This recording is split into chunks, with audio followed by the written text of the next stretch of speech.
कर्मगाही दृष्टी, उपक्रमशीलता, दृढनिश्चय, आत्मविश्वास, समायोजन कुशलता, विश्वासपात्रता आणि चिकाटी अशा बहुआयामी व्यक्तिमत्व असणाऱ्या उपमुख्यमंत्र्यांना ऐकायला आपण सगळेच आतुर आहोत. उपमुख्यमंत्री माननीय नामदार श्री देवेंद्रजी फडणवीस साहेब यांना विनंती करते की त्यांनी आपलं मनोगत व्यक्त करावं. जोरदार टाळ्यांनी आपण त्यांना आमंत्रित करूया.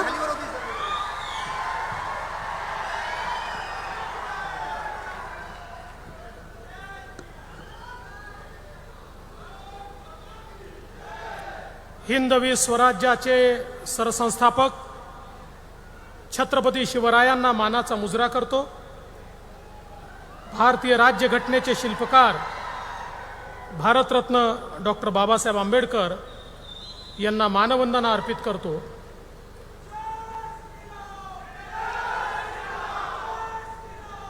जय श्रीराम, जय श्रीराम.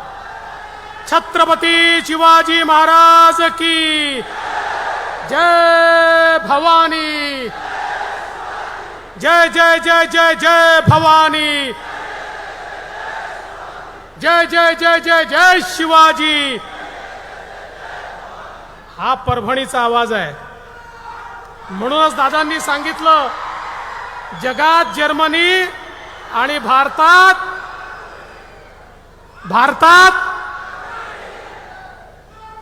पण दादा असंही म्हणतात, बनी तो बनी नाही तर परभणी. पण आता काळजी करू नका, हम 3 साथ में आए हैं. अब बनी तो बनी नहीं, बनेंगी ही. आता बनी पण असणार आहे, परभणी पण असणार आहे. आजच्या या शासन आपल्या दारी या अतिशय चांगल्या कार्यक्रमामध्ये ज्यांच्या संकल्पनेतून हा कार्यक्रम सुरू झाला ते महाराष्ट्राचे लोकप्रिय मुख्यमंत्री माननीय एकनाथराव शिंदेजी, आपले धडाडीचे उपमुख्यमंत्री माननीय अजितदादा पवारजी, मंचावर उपस्थित आमदार मेघनाताई बोर्डीकर, रत्नाकरजी गुट्टे, बाबाजानी दुरानीजी, विक्रम काळेजी, सुरेश वडपूरकरजी, आत्ताच या ठिकाणी आलेले खासदार हेमंत पाटीलजी, आमदार बालाजी कल्याणकरजी, अर्जुन खोतकरजी, गोपीकिशन बाजोरियाजी, ज्या स्वातंत्र्य संग्राम सैनिकांचा आपण सत्कार केला ते आपल्या सर्वांचे आदरणीय शिवाजीरावजी डावरेजी, त्याचप्रमाणे आदरणीय मातोश्री गयाबाई रेंगे पाटीलजी, मंचावर उपस्थित श्री सुरेश जाधवजी, गणेशराव दुधगावकरजी, मोहन फड, हरिभाऊ लहाने, त्याचप्रमाणे श्री आंबेगावकर, श्री संतोष मुरकुटे, श्री राजेश देशमुख, श्री आनंद भरोसे, श्री मधुकर अर्दळ, श्री सुनील चव्हाण, श्री रघुनाथ गावडे, श्री विनय मून, श्रीमती रागासुधा, श्री इंद्रमणी, श्रीमती तृप्ती सांडभोर, मंचावरील सर्व मान्यवर, या ठिकाणी उपस्थित सर्व पदाधिकारी, सरपंच, विविध लोकप्रतिनिधी आणि प्रचंड संख्येने उपस्थित असलेल्या माझ्या माता भगिनी आणि बंधूंनो, आज शासन आपल्या दारीच्या अंतर्गत परभणी जिल्ह्यामध्ये आम्ही आलो. शासन आपल्या दारी ही संकल्पना छत्रपती शिवरायांनी ज्या प्रकारे रयतेचं राज्य तयार केलं, आणि शासक हा राजा नाही आहे तर तो सेवक आहे, आणि त्यांनी सेवेचा भाव मनामध्ये ठेवून आपलं राज्य चालवलं पाहिजे अशा प्रकारचा विचार दिला. आणि देशाचे पंतप्रधान माननीय नरेंद्र मोदीजींनी सांगितलं, मी प्रधानमंत्री नाही, मी प्रधान सेवक आहे. आणि तशाच प्रकारे महाराष्ट्राचं सरकार देखील तुमच्या सेवेमध्ये आणण्याकरता शासन स्वतः तुमच्या दारापर्यंत नेण्याचं काम हे आपल्या मुख्यमंत्र्यांच्या नेतृत्वामध्ये महायुतीच्या सरकारने केलं आहे. आणि मला आनंद आहे, एकट्या परभणी जिल्ह्यामध्ये आत्तापर्यंत 8.5 लाख लोकांना या ठिकाणी शासन आपल्या दारीच्या अंतर्गत वेगवेगळ्या प्रकारच्या शासकीय योजना दिल्या आहेत आणि जवळपास 1500 कोटी रुपयाच्या योजना या शासन आपल्या दारीच्या अंतर्गत परभणीतल्या सामान्य माणसाकडे, शेतकऱ्याकडे, शेतमजुरापर्यंत पोहोचलेल्या आहेत. आणि म्हणूनच आपण बघा, आज या ठिकाणी केवळ उदाहरणादाखल काही लोकांना आपण पैसे दिले किंवा लाभ दिले. कोणाला ट्रॅक्टर मिळालं, कोणाला घर मिळालं, कोणाला त्या ठिकाणी 2 एकर जमिनीचे पैसे, 2.25 एकर जमिनीचे पैसे मिळाले, 76 लाख रुपये त्या ठिकाणी मिळाले. त्यामुळे सामान्य माणसाच्या जीवनामध्ये परिवर्तन करणारं शासन आपल्या दारी अशा प्रकारचा कार्यक्रम आहे.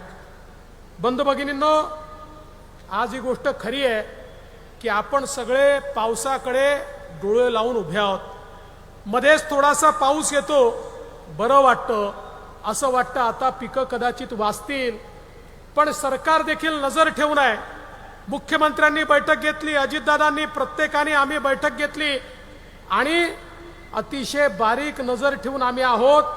ज्या ज्या ठिकाणी शेतकरी अडचणीत आहे त्या शेतकऱ्याच्या पाठीशी महायुतीचं सरकार हे खंबीरपणे त्या ठिकाणी उभं राहील, हे देखील या निमित्ताने मी आपल्याला सांगू इच्छितो. खरं तर आपण बघितलं, जवळपास 17 ते 21 दिवसाचा खंड हा पावसामध्ये पडलेला आहे. पेरण्या चांगल्या झाल्या, पण हा खंड पडल्यामुळे काही भागात आता थोडी अडचण निर्माण होते.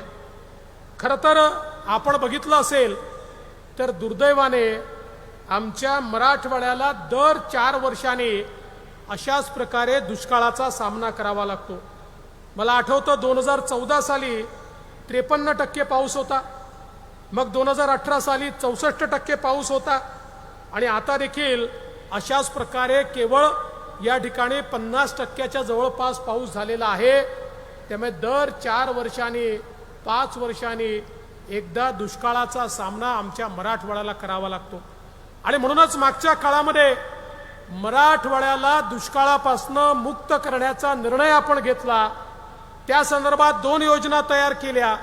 पिण्याच्या पाण्याकरता, शेतीकरता मराठवाडा ग्रीड सारखी योजना तयार केली की ज्या योजनेच्या माध्यमातून मराठवाड्यातली धरणं एकमेकाशी जोडून आणि पाण्याचा जो सरप्लस भाग आहे तिथनं पाणी दुसरीकडे नेता येईल. एखाद्या भागात जास्त पाऊस झाला तर त्या भागातलं पाणी हे आपल्याला वापरता येईल. अशा प्रकारच्या ग्रीडची निर्मिती आपण केली. मध्यंतरीच्या 2.5 वर्षामध्ये दुर्दैवाने त्याचं इम्प्लिमेंटेशन झालं नाही.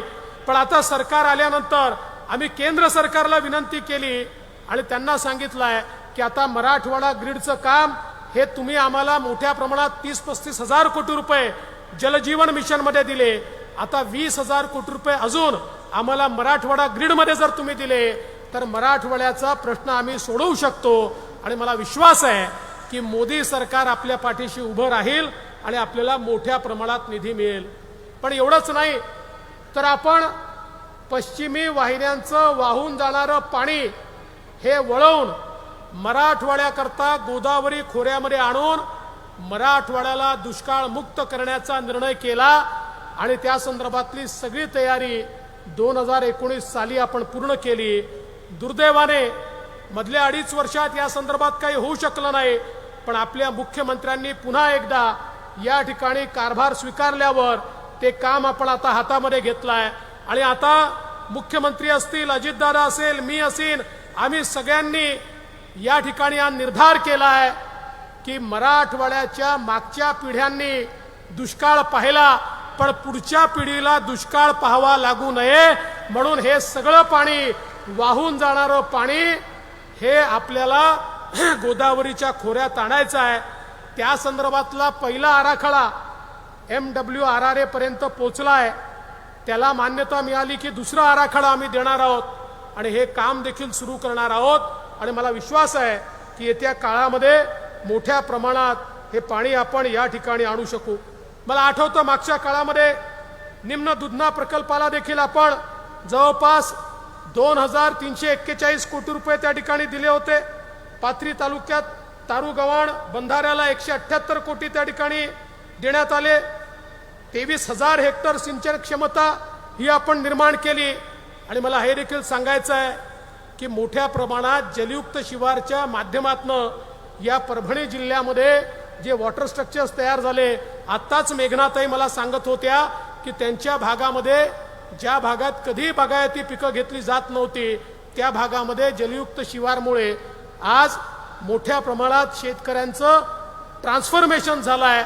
आणि आता माननीय मुख्यमंत्र्यांच्या नेतृत्वात जलयुक्त शिवार 2 योजना आपण सुरू केलेली आहे की ज्यातनं पुन्हा एकदा जलसंधारणाच्या माध्यमातून पाण्याचा थेंबन थेंब वाचवून शेतकऱ्यांना दिलासा देण्याचं काम हे आपण निश्चितपणे त्या ठिकाणी करू. आज आपण पाहतोय की समृद्धी महामार्गामुळे एक मोठं परिवर्तन आपल्याला घडताना दिसत आहे. नांदेड परभणी हे समृद्धी महामार्गाशी जोडण्याच्या संदर्भात हे सरकार आल्याबरोबर त्याला गती दिली. माननीय मुख्यमंत्र्यांनी लँड ॲक्विजिशन करता निधी उपलब्ध करून दिला. लवकरच हे काम आम्ही सुरू करू आणि ते काम झाल्यानंतर मला विश्वास आहे की परभणी जिल्ह्याचं चित्र हे आपल्याला बदललेलं दिसेल. आणि एवढंच नाही तर आता नागपूर ते गोवा शक्तीपीठ महामार्ग आपण करतोय. हा शक्तीपीठ महामार्ग नागपूर ते गोवा असला तरी मराठवाड्याच्या 5 जिल्ह्यांचं भाग्य पूर्णपणे बदलणारा अशा प्रकारचा हा शक्तीपीठ महामार्ग होणार आहे की ज्यातनं मोठ्या प्रमाणात उद्योग येण्याकरता आणि मार्केट मिळण्याकरता मराठवाड्याला एक त्याचा फायदा होणार आहे. आणि म्हणून मला असं वाटतं की हे सरकार आल्यानंतर अतिशय हिताचे निर्णय हे आपण मोठ्या प्रमाणात या ठिकाणी करतो. आज आपल्याला कल्पना आहे केंद्र सरकारच्या माध्यमातून माननीय मोदीजींनी माननीय गडकरी साहेबांनी खूप मोठ्या प्रमाणात राष्ट्रीय महामार्गाचा निधी या ठिकाणी दिला आणि ती कामं देखील सुरू आहेत. पण मला या गोष्टीची कल्पना आहे परभणी शहरातले रस्ते जरा खराब झाले आहेत. पण काळजी करू नका. माझ्या हे लक्षात आलं की मुख्यमंत्र्यांचं हेलिकॉप्टर हे खूप दूर उतरवण्यात आलं कारण इथल्या प्रशासनाला आणि लोकप्रतिनिधींना असं वाटत होतं की जरा परभणीचे रस्ते मुख्यमंत्र्यांना आम्हाला दाखवले की थोडे पैसे मिळतील. पण ते नसते दाखवले तरी देखील मुख्यमंत्र्यांचं परभणीवर प्रेम आहे. त्यामुळे काळजी करू नका. येत्या काळामध्ये परभणीचं चित्र देखील बदललेलं आपल्याला दिसेल आणि शहरातल्या रस्त्यांवर निश्चितपणे आणि मी तर मुख्यमंत्र्यांना विनंती करणार आहे की साहेब इथल्या मुख्य रस्त्यांना कॉन्क्रीटच्या रस्त्यामध्येच परिवर्तित केलं पाहिजे. म्हणजे मग हे दर 2 वर्षांनी जे ठेकेदारांचं काम चालतं हे काम आता आपण बंद केलं पाहिजे. आणि मला विश्वास आहे की निश्चितपणे हे काम होताना देखील आपल्याला दिसेल. खरं म्हणजे मोठ्या प्रमाणात आज आपलं काम चाललंय. विशेषतः परभणी जिल्ह्यामध्ये बारवांचं पुनरुज्जीवन करण्याच्या संदर्भात अतिशय चांगलं काम चाललेलं आहे आणि त्याची दखल माननीय पंतप्रधान महोदयांनी देखील घेतली आहे आणि राज्य सरकारही तुमच्या पाठीशी उभं राहणार आहे. आज आपण मोठ्या प्रमाणात या ठिकाणी सांगितलं पाहिजे कोल्हा ते नसरतपूर, परभणी ते गंगाखेड, वाटूर ते चारठाणा आणि परळी ते गंगाखेड जवळपास 1000 कोटी रुपयाची कामं ही आपण त्या ठिकाणी निश्चितपणे पूर्ण करतो. आज हे सगळं करत असताना माननीय मुख्यमंत्र्यांच्या नेतृत्वामध्ये अनेक चांगल्या योजना आपल्या सरकारने तयार केल्या. मग शेतकऱ्यांना नमो शेतकरी सन्मान योजनेच्या अंतर्गत 6000 रुपये देण्याचा विषय असो की 1 रुपयामध्ये या ठिकाणी पीक विमा देणं असो. मला अतिशय आनंद आहे की 7 लाखापेक्षा जास्त शेतकऱ्यांनी एकट्या परभणी जिल्ह्यामध्ये पीक विम्यामध्ये नोंदणी केली आहे. त्यामुळे निश्चितपणे कुठली आपत्ती येऊ नये ईश्वराला प्रार्थना आहे. पण आपत्ती आली तर आता त्या शेतकऱ्याला मदत करण्याकरता पीक विम्यामध्ये त्याची नोंदणी असल्यामुळे कुठेही अडचण येणार नाही. ही देखील अत्यंत महत्त्वाची गोष्ट आहे. आज आम्ही कुठेही गेलो तरी शेतकरी आम्हाला म्हणतात की साहेब तुम्ही आम्हाला अर्धे दिवस रात्री वीज देता, अर्धे दिवस सकाळी वीज देता, त्यामुळे आम्हाला खूप अडचण होते. आम्हाला 12ही महिने दिवसा वीज मिळाली पाहिजे ही शेतकऱ्यांची मागणी आहे. आणि हीच मागणी पूर्ण करण्याकरता आपण मुख्यमंत्री सौर कृषी वाहिनी योजना आणली आहे. पुढच्या 3 वर्षामध्ये सगळे कृषीचे फिडर हे सौरवर टाकून आमच्या शेतकऱ्याला 365 दिवस दिवसा वीज देण्याचं काम हे महायुती सरकारच्या माध्यमातून या ठिकाणी केलं जाणार आहे. आज खरं म्हणजे अनेक योजना आपण या ठिकाणी राबवल्या. आमच्या माता भगिनी या ठिकाणी आहेत. खरं म्हणजे माननीय मुख्यमंत्र्यांच्या नेतृत्वात आमच्या महिलांना एसटी मध्ये 50% सवलत मिळाली. त्यामुळे महिलांनी मुख्यमंत्र्यांकरता जोरदार टाळ्या वाजवल्या पाहिजे. आणि आता आपल्या घरच्या माणसाला सांगायचं, तुम्ही तालुक्याला किंवा जिल्ह्याला गेलात तर दुप्पट पैसे खर्च होतात, त्यामुळे तुम्ही घरी बसा, मी तालुक्याला किंवा जिल्ह्याला एसटीने जाऊन येते, हे आता आमच्या माता भगिनींनी सांगायचं आहे. आणि एवढंच नाही तर जे ज्येष्ठ नागरिक आहेत, 70-75 वर्षाचे आपले जे ज्येष्ठ नागरिक आहेत, यांना तर एसटी फुकट झालेली आहे. त्यामुळे आता त्यांना औंढ्या नागनाथचं, परई बैजनाथचं सगळं दर्शन करत करत तिकडे पुण्याकडे अष्टविनायकाचं दर्शनाला देखील पाठवलं तरी हरकत नाही. एसटी फुकट आहे. फक्त घरच्यांना पुन्हा सन्मानपूर्वक घरामध्ये बोलवा, नाहीतर ते गेले तर विसरून जाल असं करू नका. पण आपल्या ज्येष्ठांना देखील फिरायची सोय ही आता मुख्यमंत्र्यांच्या नेतृत्वामध्ये या ठिकाणी झाली आहे. आज आपण पाहतोय छोटे छोटे घटक आहेत. अंगणवाडी सेविका असतील, गटप्रवर्तक असतील, आशा सेविका असतील, मदतनीस असतील, मिनी अंगणवाडी सेविका असतील, सगळ्यांच्या मानधनामध्ये त्या ठिकाणी वाढ करण्याचं काम हे आपल्या सरकारने केलं आहे. आणि आमच्या भगिनींनो, काळजी करू नका, ये तो सिर्फ झाकी है, असली पिक्चर अभी बाकी है. हे सरकार महिलांच्या संदर्भात मोठ्या प्रमाणात निर्णय घेणार आहे. आणि महिला बचत गटांच्या चळवळीला मुख्यमंत्री एवढं बळ देऊ इच्छितात की आमच्या महिला सक्षम होऊन या ठिकाणी खऱ्या अर्थानं समाजामध्ये प्रतिष्ठित स्थान प्राप्त करतील. अशा प्रकारचे अनेक निर्णय आम्ही घेतो. आणि मला विश्वास आहे, आज बघा गरिबाच्या पाठीशी सरकार उभं राहिलं. निराधार योजनेचे 1000 रुपये आता 1500 रुपये आपण केले. मागच्या काळात युतीचं सरकार होतं, 500चे 1000 केले, आता 1000चे 1500 केले. आणि एवढंच नाही तर आमच्या मुलांना जी शिष्यवृत्ती मिळायची, 1000 रुपये शिष्यवृत्ती मिळायची, ती 5000 रुपये केली. आणि ज्यांना 1500 मिळायची त्यांना 7500 रुपये शिष्यवृत्ती ही आमच्या मुलांकरता आपण केली. आणि एवढंच नाही तर आपण आता मोठ्या प्रमाणात घर बांधणीचं काम हातात घेतलंय. कोणी बेघर राहणार नाही. आपण शबरी योजना असेल, रमाई योजना असेल, या योजनेचे टार्गेट 3 पट 4 पट केले आहेत. परभणी जिल्ह्याने या 2 योजनेच्या अंतर्गत तुमची क्षमता असेल तेवढे घरं मागा, तेवढे घरं मुख्यमंत्र्यांच्या नेतृत्वात आम्ही तुम्हाला देऊ. आणि एवढंच नाही तर आता ओबीसी करता मोदी आवास योजना सुरू झाली आहे. 10 लाख घरं ओबीसी करता आम्ही बांधणार आहोत.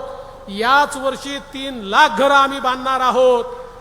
आणि माझी जिल्हा प्रशासनाला पुन्हा विनंती आहे, या योजनेच्या अंतर्गतही तुम्हाला कुठलाही इष्टांक नाही.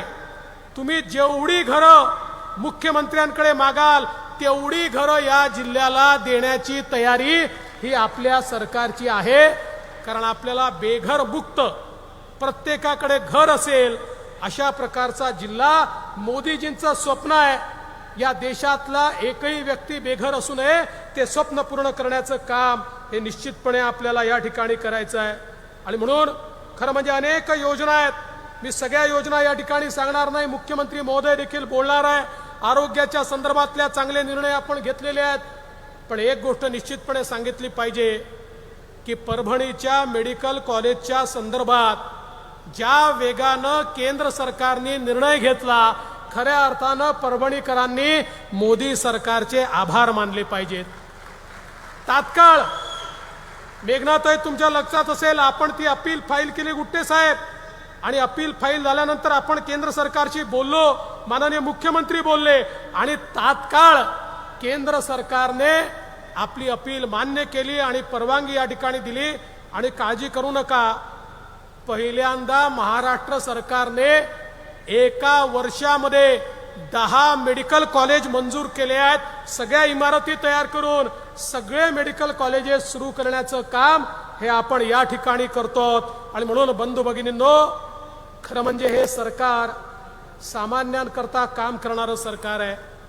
आज आमचे विरोधक सकाळपासून रात्रीपर्यंत टीकाच करतात. सकाळी 9 वाजता एक भोंगा सुरू होतो आणि रात्री 10 वाजेपर्यंत दुसरे भोंगे चालू असतात. माझा यांना सवाल आहे, आमच्यावर टीका पाहिजे तेवढी करा, आम्ही टीकेला घाबरत नाही. निंदकाचे घर असावे शेजारी मानणाऱ्यांपैकी आम्ही आहोत. पण माझं एकच तुम्हाला म्हणणं आहे, मी पण विरोधी पक्षात होतो, विरोधी पक्ष नेता होतो, वर्षानुवर्ष विरोधी पक्षात काम केलं. पण ज्यावेळी सरकारवर टीका करायचो त्यावेळी चांगलं काय झालं पाहिजे हे देखील सांगायचो. ते मात्र यांच्याकडे सांगण्यासारखं काही नाही. कुठली दिशा असली पाहिजे हे सांगू शकत नाही, काय केलं पाहिजे हे सांगू शकत नाही. खरं म्हणजे हे काही राजकीय मंच नाही, पण यांच्यातला एकही नेता विकासावर एकही शब्द बोलत नाही, एकही शब्द बोलत नाही. अरे तुमच्या भाषणाने गरिबी दूर होणार नाही, तुमच्या भाषणाने शेतकऱ्यांचं भलं होणार नाही, तुमच्या टीकेमुळे शेतमजुराच्या पोटात 2 घास जाणार नाही. या ठिकाणी दीन दलित गोर गरीब शेतकरी आदिवासी शेतमजूर महिला अल्पसंख्याक या सगळ्यांच्या जीवनामध्ये परिवर्तन करायचं असेल तर मोदीजींच्या नेतृत्वात महायुतीचं सरकार रोज योजनांच्या माध्यमातून हे परिवर्तन करताय. तुम्ही देखील या परिवर्तनामध्ये सामील व्हा. केवळ बोट दाखवू नका. बोट दाखवून तुम्ही कधीच कल्याण करू शकणार नाही. आम्ही तर कल्याणाकरता उतरलो, पारदर्शी प्रामाणिकतेतून 18 तास काम करून सामान्य माणसाच्या जीवनामध्ये जोपर्यंत परिवर्तन होणार नाही तोपर्यंत आम्ही तिघही स्वस्थ बसणार नाही. एवढंच सांगतो आणि माझं बोलणं संपवतो. धन्यवाद. जय हिंद, जय महाराष्ट्र.